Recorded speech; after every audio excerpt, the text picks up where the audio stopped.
طبعا عايزه اشكر بشوي الاول. عمل معانا مجهود بصراحه يعني جبار. احنا يعني انا واحده من الناس كنت جايه زيرو خبره في اي حاجه، مش عارفه ابدا منين. بشوي عمل معانا مجهود حلو جدا.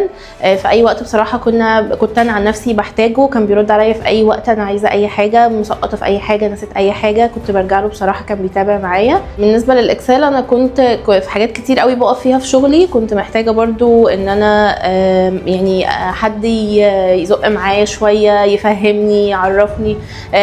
دلوقتي انا كنت جايه زيرو خبره زي ما قلت، لا انا دلوقتي النهارده اخر سيشن، لا انا حاسه فرق كبير جدا عن اول دي انا جيت فيه هنا.